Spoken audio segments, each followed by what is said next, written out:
What up, race fans? This is it. The first round of the East Coast Championship.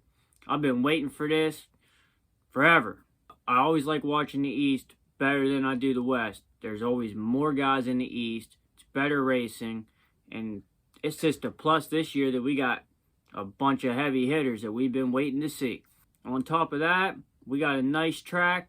It's all 180-degree turns. It's going to make for a lot of nice passes. Since they got airtime on actual daytime television, they want to run the 450s first so they can try to catch more viewers. So take that for what it is. Something different, I guess. It'll be interesting. So all in all, Detroit's going to be a fun one. There's going to be all kinds of people talking about Detroit non-stop. People aren't going to shut up about it, whether it's good or bad. And that's exactly what they want. They want people talking, and they want new people talking. But I'm going to talk about all of it. So without talking too much, let's jump into this thing. So the track layout, just like I said, we got 1, 2, 3, 4, 5 180s, and then like a long sweeper right here, which some people are probably going to turn that into a 90, straight 90, try to make some inside passes. So, I mean, every turn on this track is nothing but passing opportunities.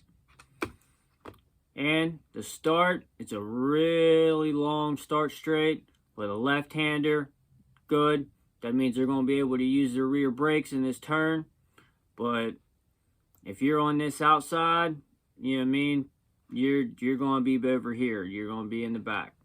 I'd say right here, I would say gates 4 through 10. Be the best one. There's 11 and 11. I'd take anywhere from 4 through 10. That'll put you right here. Inside guys get pinched off. These guys get pushed out. Right here, you just roll, double, triple, boom. It's on. But, I mean, the way they built this track, there's so many different rhythms. You know what I mean? You come out start, you could roll this. Like I said, double, triple. Or if you get a really good drive, you could pop onto that, pop off, triple. That would really put you ahead of the field. Either way you take, come around this. A lot of guys are going to be in the pack, so they're going to go on, off, double. I'd say the best line would be to go over, get a nice run, go over for the 250s, or for it for the 450s. Then you can for it again, 4. Or you can go 3, 2.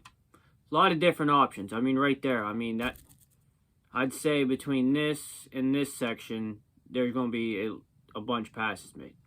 Then we got a really long whoop section, 12 whoops. Whether they make it 12, 11, however many they make it, either way, it's going to be really long.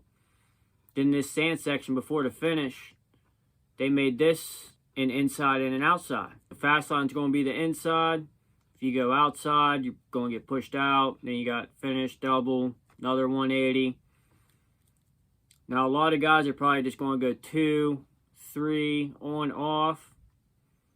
You can go 3 on, off, 4, or on, off. Or you could just hop over this, quad, on, off. I mean, there's so many different lines. It's awesome. On the last one, you just have a basic 65-foot triple. Rollers slow you down. Step over into your sweeper. It's a nice track. I really do like the track layout this week. I think it's going to be epic. And that's just the start of it. We got so many riders. They're going to be out front running this thing. I mean, we have Deegan. We have Faulkner, McAdoo, Hammaker, Dax Bennick, a rookie. Chance Hymas, it's his second year, first full year. Tom Viau, his second year. I mean, there's so many good guys in this East Coast. It's going to be awesome. It was definitely worth the 4-week wait. We only get one of them, then we're back to the West. Then we get 4 East. Then we start the showdowns at the end. I really don't care for the way the schedule is this year, but it's going to make it interesting. You see the East one time, and then it's like, man, we got to wait 2 weeks to see them again. I had to put a hoodie on. It's getting chilly. But yeah, we got 1 week of the East, then the West, and 4 of the East. So that schedule's a little weird, but It'll be alright. It'll make for some good racing. So the big storyline, injuries. Hayden Deegan, everybody was saying he broke his scaphoid. I didn't believe it. I never believe all the rumors. I wait until I get the facts from the actual person it happened to. He said he just sprained it. His teammate, Styles Robertson, and Enzo Lopes. Styles destroyed his wrist, so he's out. Enzo, for some reason, his hand's going numb. Let me find out he screws over Club MX, goes to Yamaha, and then can't even make the race. And he's on a 1-year contract. I mean, that boy's skating on thin ice if I've ever seen it. And then Dylan Schwartz from Bar X Suzuki. His wrist is messed up too. So there's 3 guys that aren't going to make it. But as for Deegan, I think he's alright. I seen somebody, won't say who, said that they thought the Deegan camp made it seem worse than it was for publicity. That could be so. I don't think so. I think that he had to take some time off of the bike, a week, week and a half, whatever. When he was getting back into the groove, working his wrist, he didn't want it on film. Understandable. I wouldn't want it on film, me coming back from injury either. You don't want your competition to know if you're good or bad. It's a good thing to have everybody think you're under the weather and then come in and smack them, which I think is what's going to happen.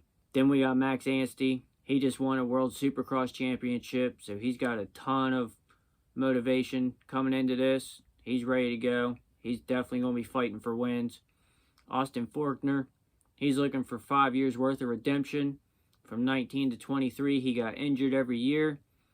Had a couple years where he could have got the championship, got injured out.